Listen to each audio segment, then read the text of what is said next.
My name is Dennis Assault Winkler. We thank you for tuning in with us. Again, this is about the posts that I've been putting out. I am looking for conversation around these posts.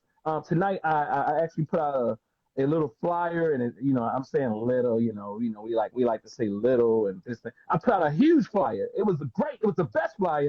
And it said join the conversation. Post talk one. Let's talk about these posts I put out. I accept challenge, feedback, critique, but affirmation, Natalie already dropped it on us. She already gave me some affirmation. That's at least one affirmation for the day, and I don't need any more. Well, you can keep giving me, but nonetheless. So let me go ahead and introduce the guest here. As Brother Sankofa would probably say, family members here. I have Brother Sankofa and Sister Natalie.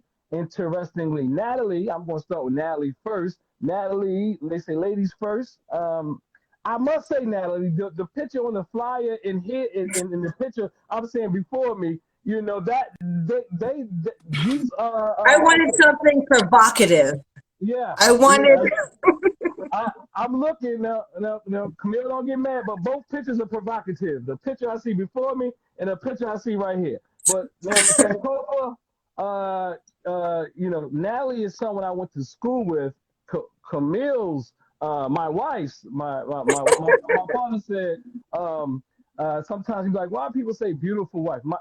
They can say they have a beautiful car, so I can say I have a beautiful wife. So my beautiful wife, Camille, inside and out, she's tuned in.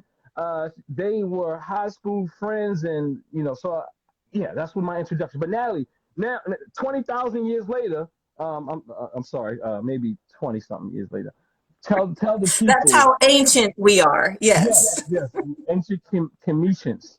So let the people know a little bit about you, and just take it home. Okay. Thank you so much for having me on your platform. I really appreciate that.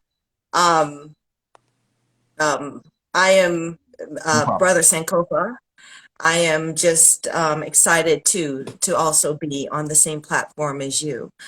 I am, I guess my approach is, I'm coming from, my background is I was a professional boxer, internationally ranked.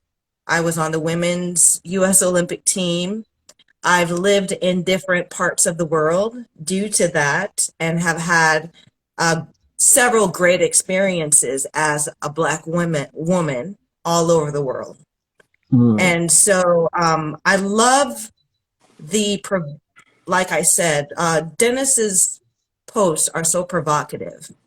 And when he came out and said that he'd like to have conversations now about these posts, I was like, fantastic. That's exactly what the community needs. That's what we need. We need to have these talks, because the collective state of who we all are as a Black community needs to have a platform where we can all see eye to eye, and we can all with non-judgment be able to express ourselves and have conversations that highlight or put spotlights on things that we need to work on to enhance ourselves, and also I'm losing my words, also contribute to the community. So yes, coming from that perspective, I am international pugilist, and I'm also a health coach or a wellness coach. So that experience also has come from me being blessed to be able to take several courses and speak with different professionals regarding helping someone or coaching someone become their highest self. So that's it. All right. Well, we're getting warm. That was a nice getting started. So thank you, Sister Natalie and Brother Sankofa. Go ahead and tell the people a little bit about yourself. Don't take all day now. I know you can speak now. Peace, everybody. Peace, Minister Alsar. Peace, Sister Natalie. Greetings to all those tuning in. My name is Brother Sankofa. You may see me on different platforms, whether it's Facebook, IG, Twitter, as Marcus Sankofanix. Okay. But just to give a snapshot of who I am, well, let me see. I hail all the way from Howard County, which is where I reside. But I've been doing a lot of community work ranging and stemming from Howard County to Baltimore City and beyond as an educator for 12 years in the Howard County public school system, working with especially and teaching Black children, Black youth, as a JEGNA, as a mentor, as an educator. I am passionate about African and African-American culture and history, and I'm proud to say that I'm a historian of that. And I try to use that to center much of my engagement and interaction with those that I work with. I am a proud longtime member of the TNAT Holistic Wellness Center. So make sure that if you're tuning in, that you swing by to check out the products, the services, and all that the Wellness Center has to offer. A lot of great work is being done. But nevertheless, what brings me here is when Minister Alsar, Brother Dennis, put out the call on the platforms of social media to have a more in-depth, engaging, nuanced conversation about what I would agree, Sister Natalie, are a lot of his provocative, thought-provoking posts.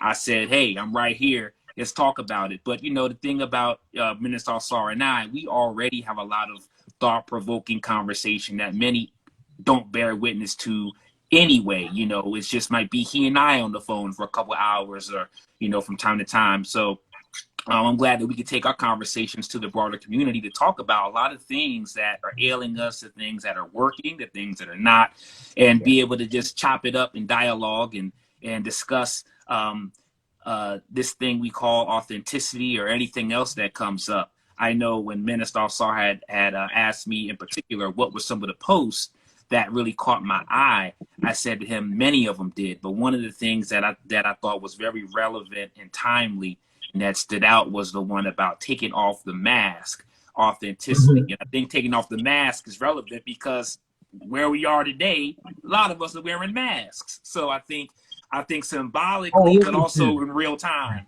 I think it's relevant. So I'm glad to be here for the conversation. I'm trying to figure out, hold up.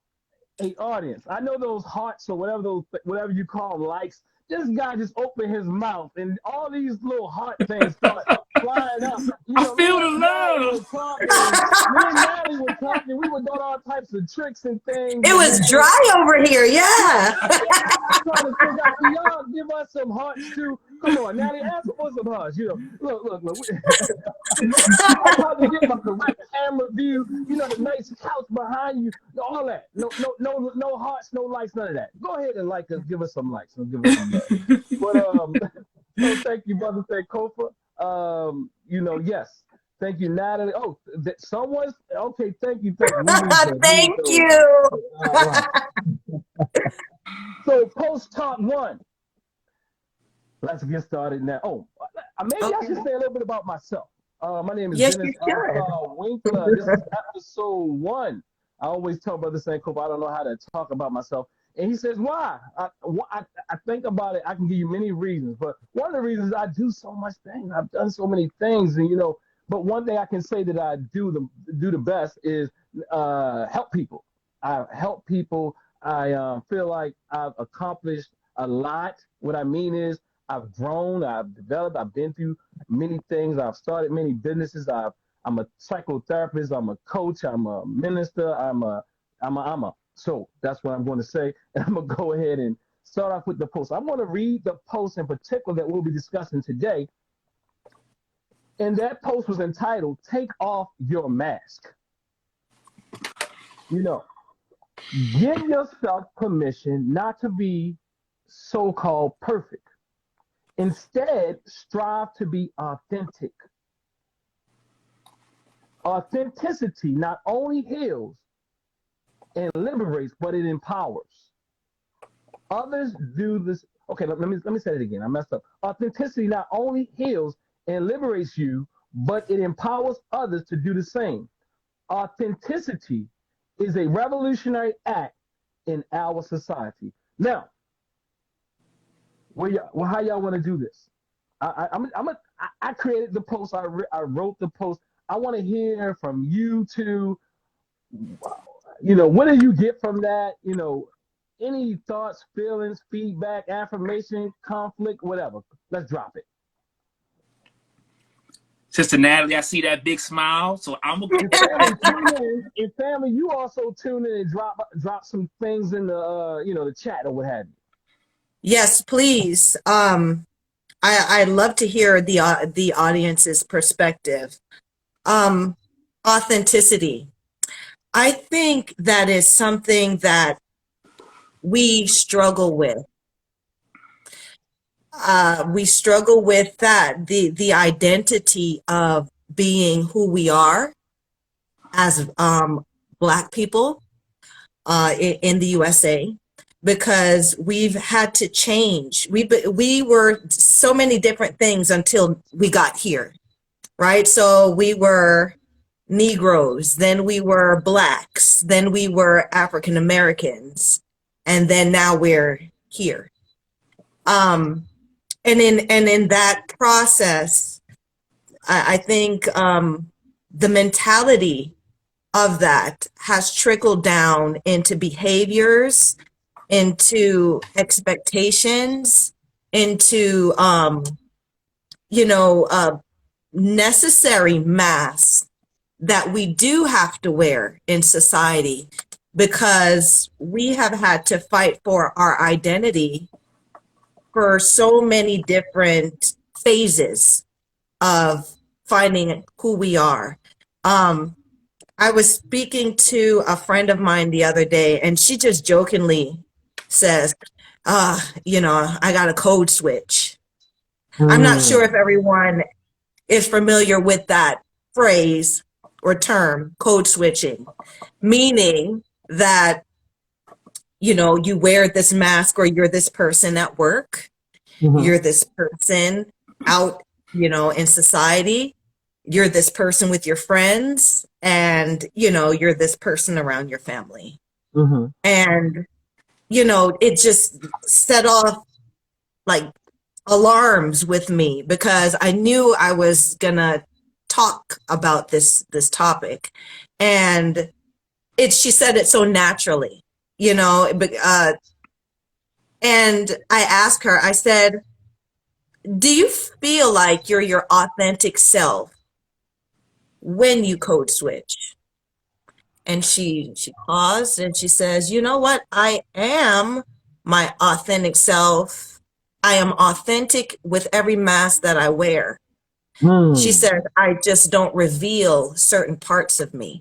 And that is, that which maintains who I need to be in each aspect of existing in this society. So I wanted us to really chat about that, and acknowledge the code switch, because we all do it.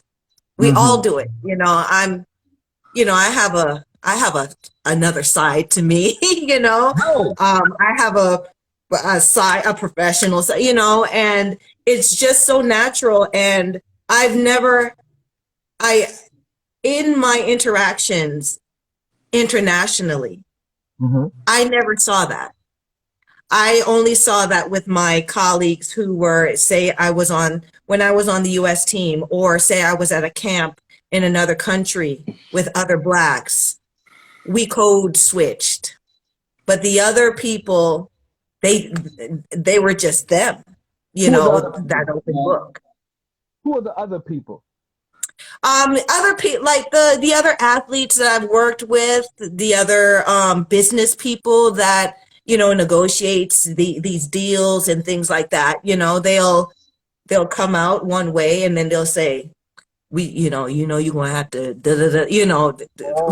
we deal this way. But then when we're at the table, it's another face, it's another mask. So authenticity to you, as you pertain to, are you saying being Black, the Black athletes had to code switch. Oh my gosh, I was trained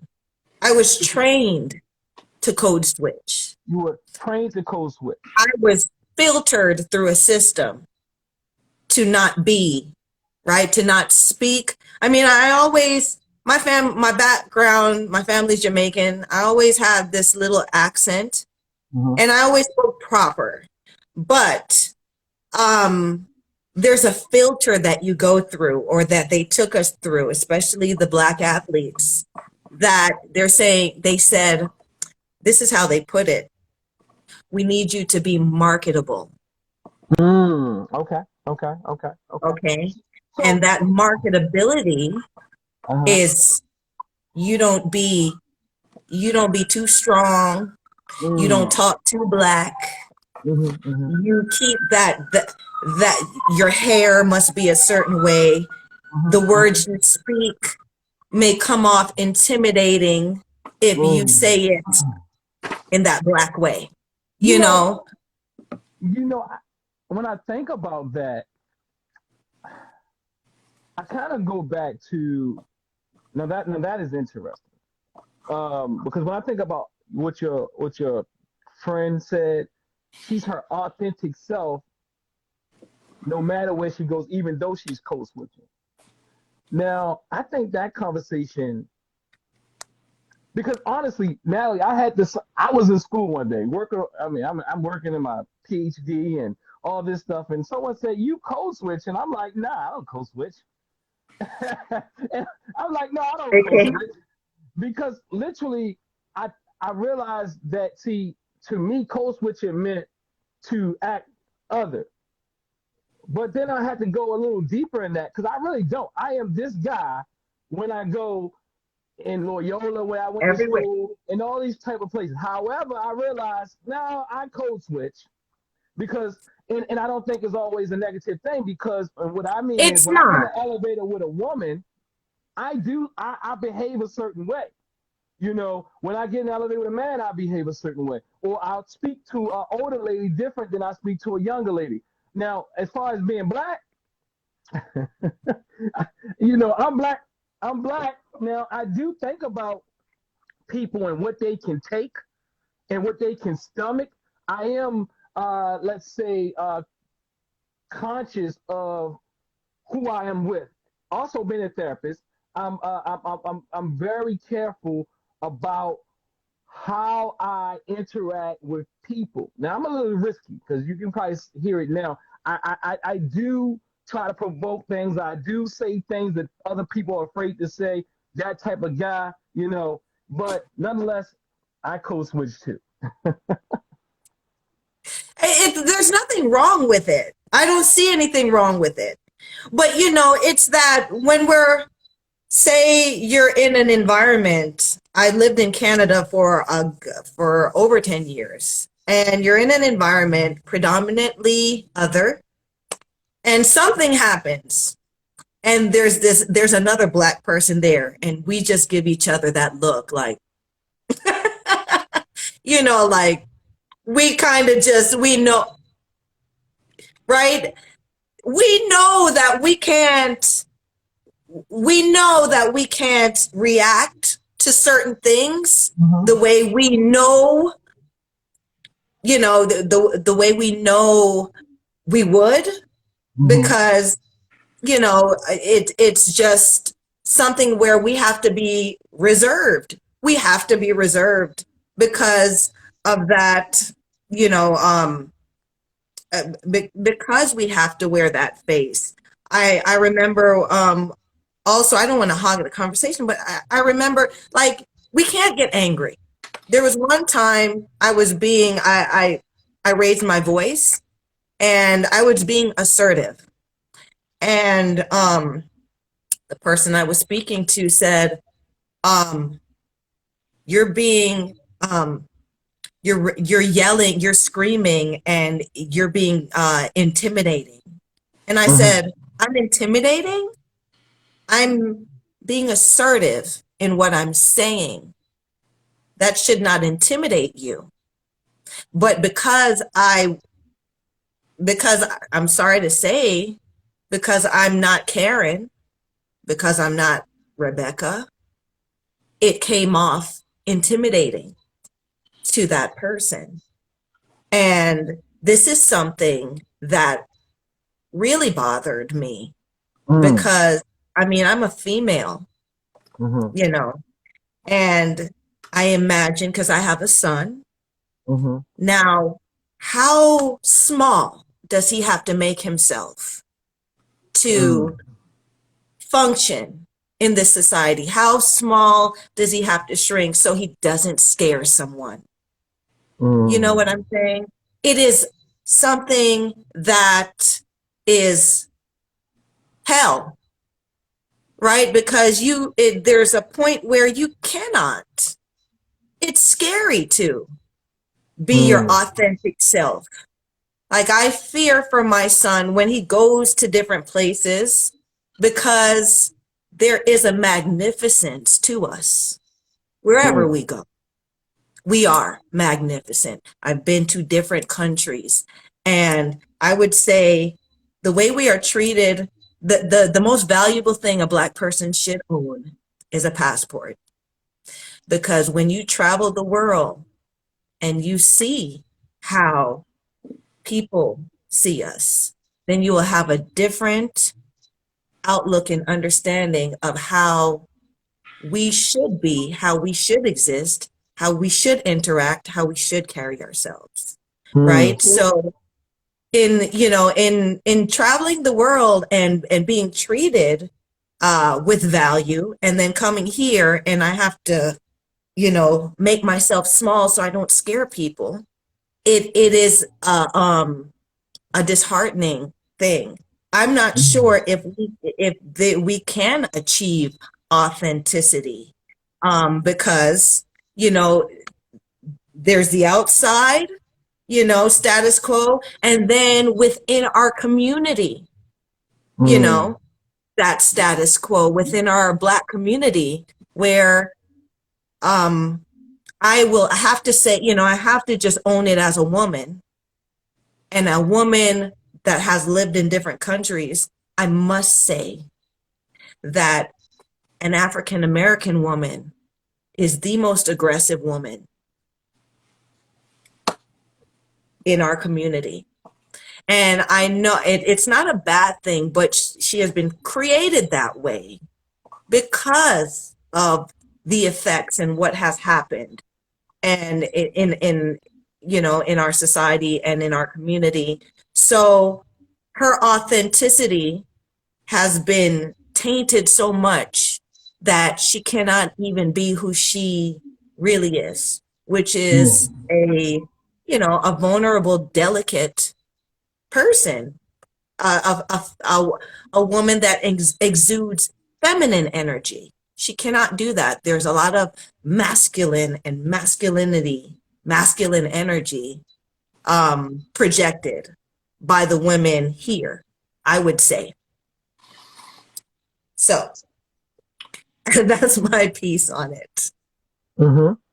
It Yeah, seems like Brother Sankofa has something.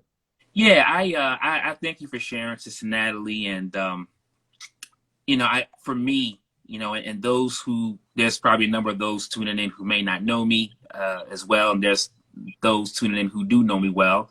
Those who know me know I'm proud of my Blackness, my heritage, my history, my culture. But when I think of authenticity, there's a Japanese gentleman named Stephen Shigematsu who when I think about authenticity, I think he frames how I see it, how I conceptualize it, and how I look at it.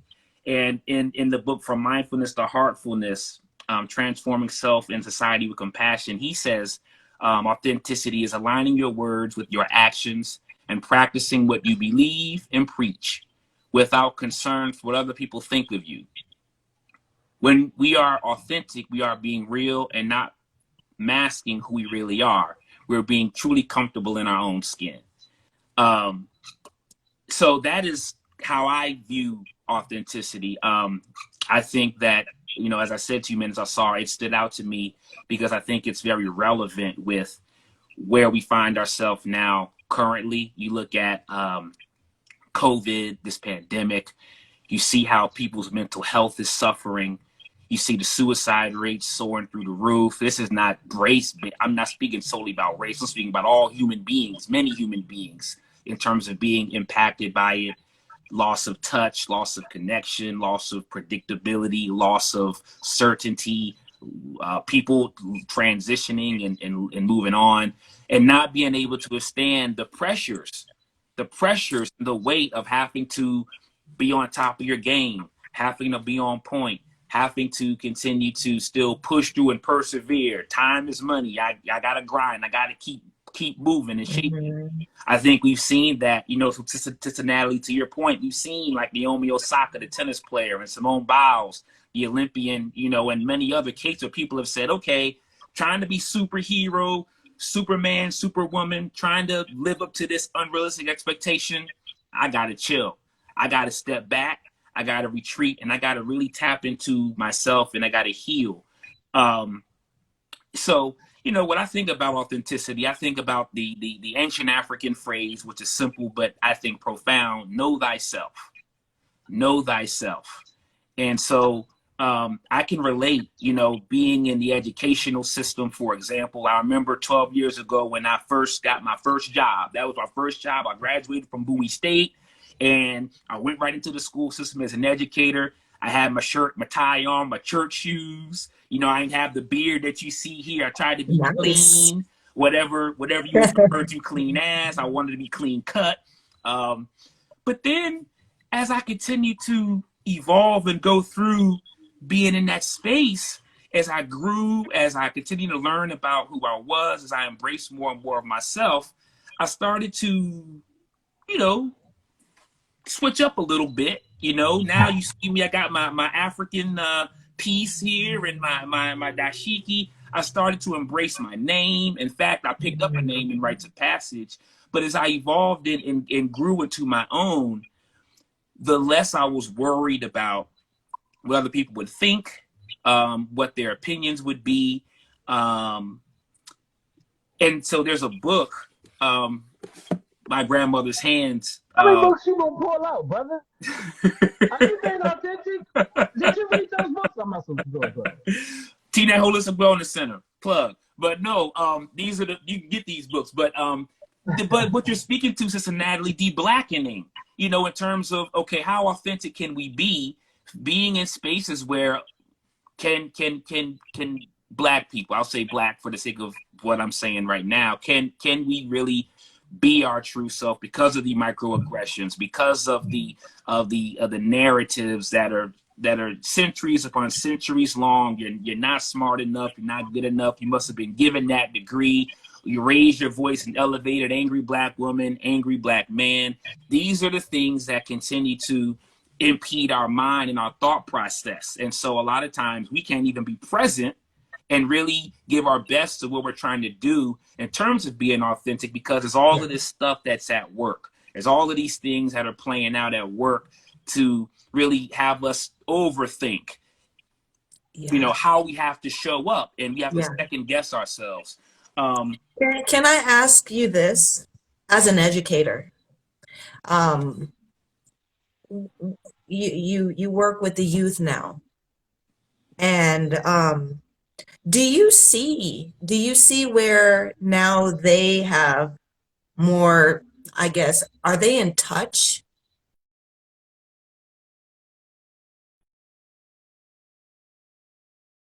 Getting better from what you see? Is it declining? Well, because you know that we're going to be old, they're going to take over soon. So what is it that you see in that climate?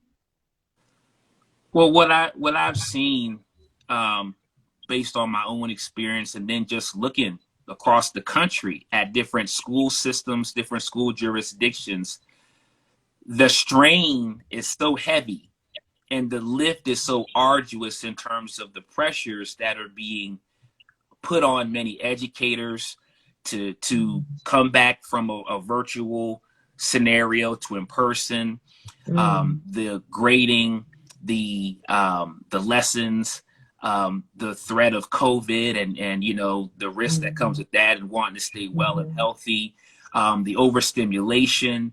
And what you see is the authenticity showing up, where people saying, you know what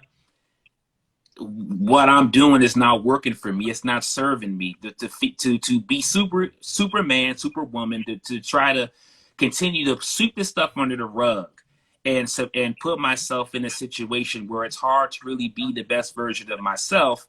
Maybe I might need to think about early retirement. Maybe I might need to skip professions. Maybe I might need to start that business that has been on the back burner. Maybe I might need to take leave. And we see, in Chicago, there were strikes for the teachers union and things. We see walkouts. And so all of that, I would say, is that breaking point. Now some people, unfortunately, are like, I'm done. I'm out of here. I'm taking my life. I'm ending it all, or I'm losing hope. There's a lot of hopelessness and powerlessness out here. But when I'm speaking to in the school system, to what you're asking me, is I find that a lot of times, it's so traumatic, and there's so much heaviness people are carrying. It's getting to the point for many when, I need something different. I might not even be able to exactly articulate, know what that is, but I know what I've been doing for so long isn't working. And that's why a lot of the mental health support resources are starting to become overwhelmed and consumed, and that's why we find which is a good thing, I think so. But I think that, so, that is what I would say in terms of the schools. I wouldn't limit it to the schools. In many is, I put a post out about this a few weeks ago in terms of our well-being, our mental health, our sense of wellness. I think it's really our responsibility to take responsibility and be intentional with that. And a lot of times we might, like Sister Natalie, I know you were speaking to your travels. I know you were speaking to the spaces that you frequented and how you have to show up. But I would say, whether it's on the job, in the institutions we are, I would also say in our relationships, I would also say in many different fronts, I think it's important to come back and always evaluate, well, who am I? What am I doing? Am I being as healthy as I can be? How true to myself am I really being? And I think there's a lot of denial. There's a lot of, a lot of times we don't know ourselves because we're so busy in the thick of things. It's hazy, and we can't really clearly sit still long enough to really be able to see things the way they are. So, that's huge from my observation. But are there, this is one great way of starting the conversation, but you do that for yourself, taking inventory of who you are and what you need to learn, what you need to get rid of, what you need to learn, and really, like you said, be responsible for your growth. And I find with the whole mental health and all of this stuff that it's harder to get our community to come forward and have these type of discussions because it's frowned upon. We do have to acknowledge who we are culturally, right? And culturally, we don't, this whole mental health thing, we don't really do that. The doctor, we've been taken advantage of with regards to the medical system. We still are taken advantage of in that way. And so the mental health, from what I've seen, people are scared to be put on the drugs. People self-medicate. People then take on behaviors to help them fix themselves or know thyself, right? And I'm a strong believer in culturally where there needs to be rites of passage again. Let me do this in now our real quick before we get to the culture. solutions. I want to go back because I think both of you shared some very pivotal points, and Mm-hmm. so we kind of took a turn to where we racialized it, and that's a good way to go to talk about. Now, as I look at my post, right, I say take off the mask, give yourself permission not to be so-called perfect. Now, to me, that is a very pivotal piece, even in mental health. Take off the mask, give yourself permission not to be perfect. Because many of us are living a life that is just not us. Now, I think responding back or responding or reacting or responding to racism is one thing. I think you have to defend yourself, right? You have to survive. But when we, even to some degree, we do feel like we have to be perfect. Like, let's say simple things like, I'm scared. I'm afraid. I'm nervous today. You know, I'm nervous at this live. But so what I'm saying is, look, just be real. Be real. That is the most liberating thing. I'm saying if we could be real and explain how we really feel about things. Show our face. Sometimes, I don't have makeup on. Sometimes my beard ain't clean. Sometimes, whatever. It's real. Sometimes my back hurts. Sometimes I feel like racism is too much. Sometimes I feel like, going to sleep, just being real is a very difficult thing. So going back to the post, give yourself permission not to be so-called perfect. Instead, strive for authenticity. But Dennis, can I say this? Can I Sure. say this? Mm-hmm. That real is also being vulnerable. Woo. And That's what I'm talking about, Mama. it is not you this it is just not safe to be vulnerable. And I'm just going to say that, right? Unless, just like what Brother Marcus says, you know thyself. And it's hard to find yourself. It really is. Because also you are constantly changing, right? It is Mm-hmm. hard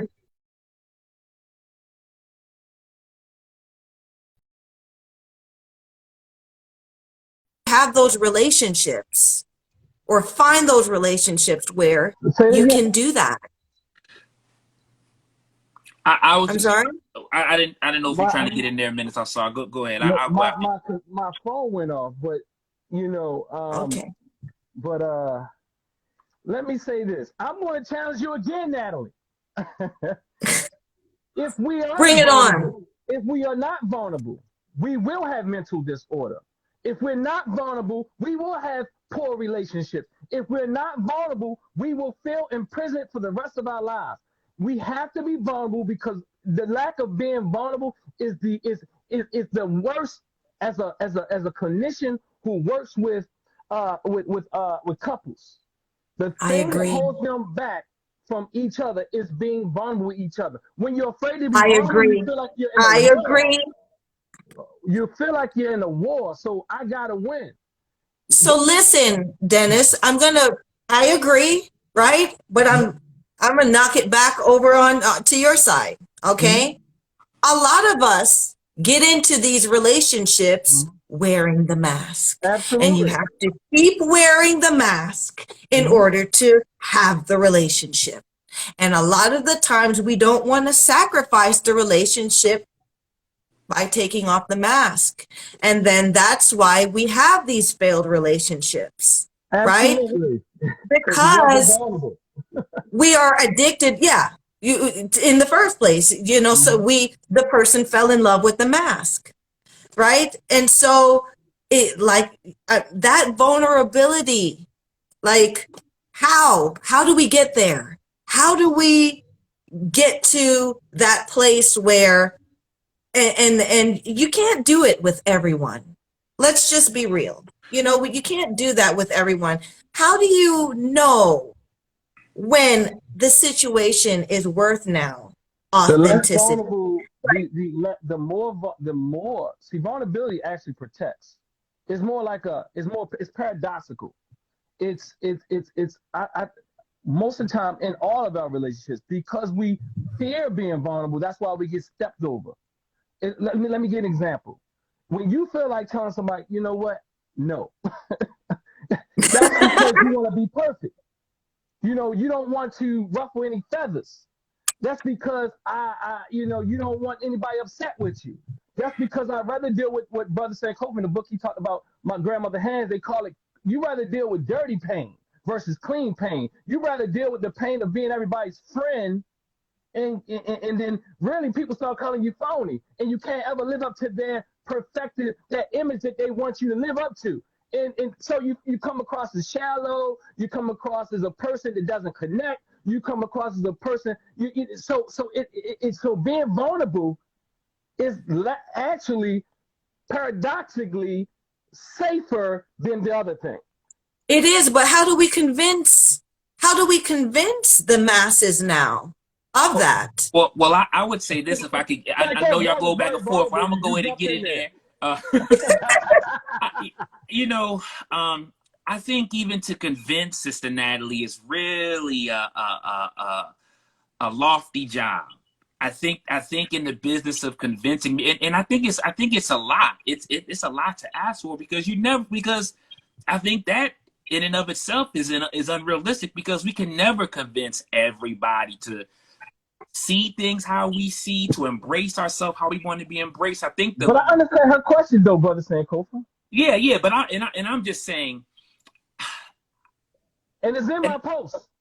But I think though, what I think can be liberating, is to the definition that I had mentioned when I was reciting from the book Mindfulness to Heartfulness, is when we can get to a point where, regardless of people approve or disapprove, if we are true to ourselves and if we can be unapologetically who we are and be comfortable in our skin, I think that's a great place to get to. I think that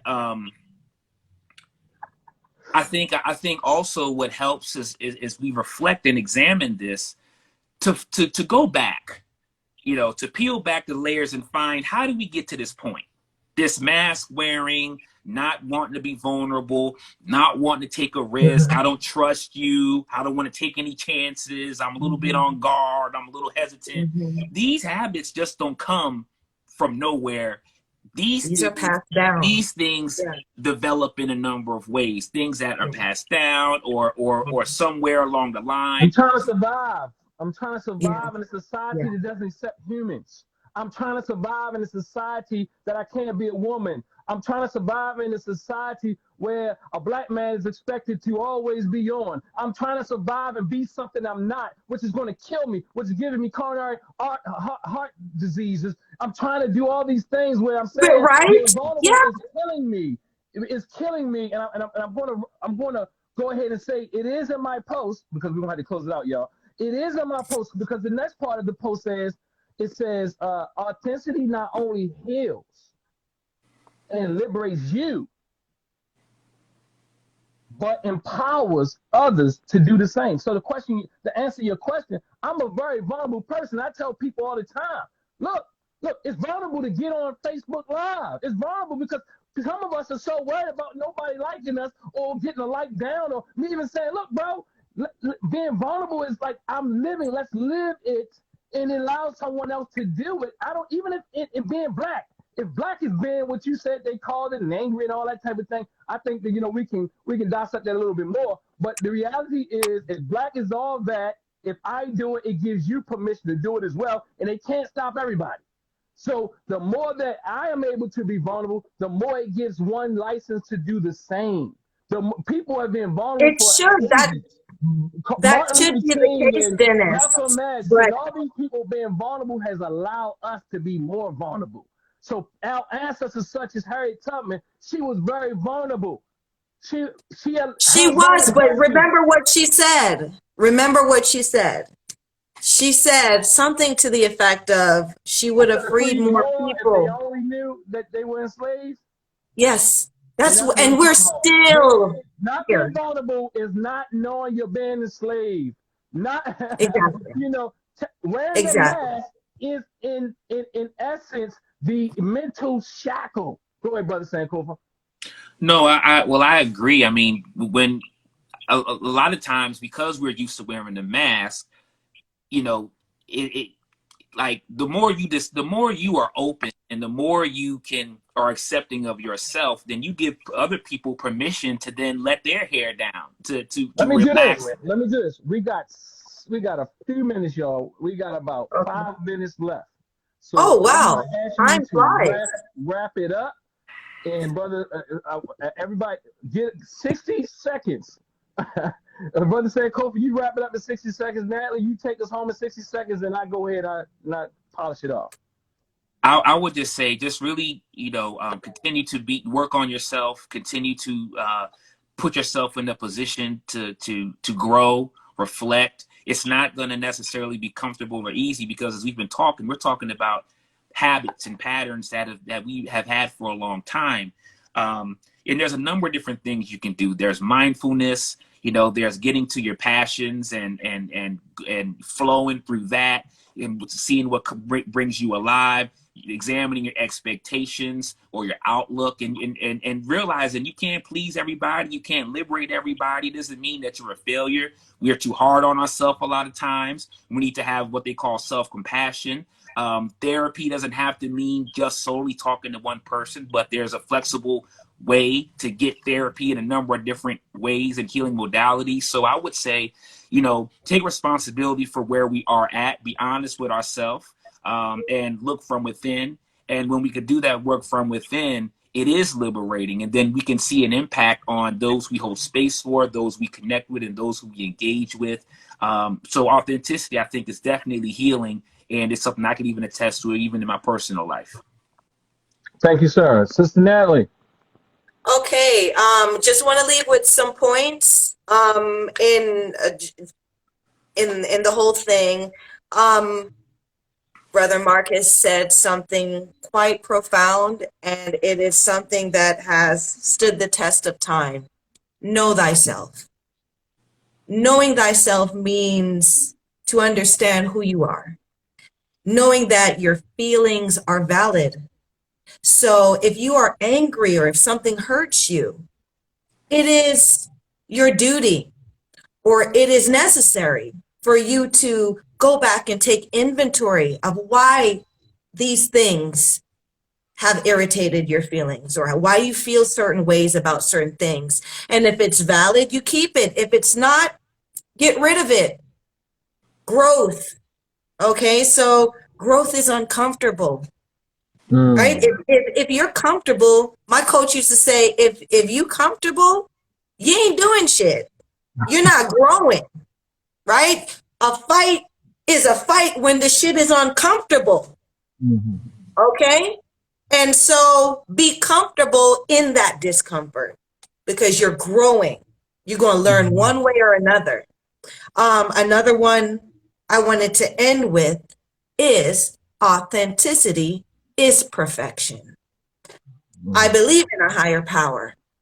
I believe that we all have gifts and we have been put here for a purpose. And it is our duty while we're here to find that. And as Brother Marcus says, you have to do the work. You have to read. You have to align your words with your actions. And that is the key for me, I think, to achieving authenticity. Ashe, authenticity. And in order to do that, you gotta be vulnerable. All of that. If you gotta go through what did you say? He said you ain't doing shit. Excuse my language. You ain't doing shit unless you feeling some pain. Yeah, that pain is very authentic. And again, I agree. We are imperfectly perfect, perfectly imperfect, whatever it is. And that's a beautiful thing. You know what I mean? Because like if you look at this camera, you'll see that maybe my nose is not symmetrical. But nonetheless, I'm not trying to make it that. and I got this bump right here on my head. You see what I'm saying? Because, you know, that's perfect. You understand? I think there's an African proverb that says that, you know, good art has something to do with the imperfections, you know. But nonetheless, you know, words are words. So again, take off the mask. Give yourself permission not to be so-called perfect. And notice I said so-called perfect. Instead, strive to be authentic. Authenticity not only heals and liberates you, but it empowers others to do the same. That's the answer. That's the answer to the question. That was a beautiful question, Natalie. It empowers others to do the same. Because when you see others in their authentic selves, you say, damn, I wish I You're could be like them. inspired to do that. Yes. Yes. And you know, so authenticity is a revolutionary act in our society. Until next time, these guys, y'all are great.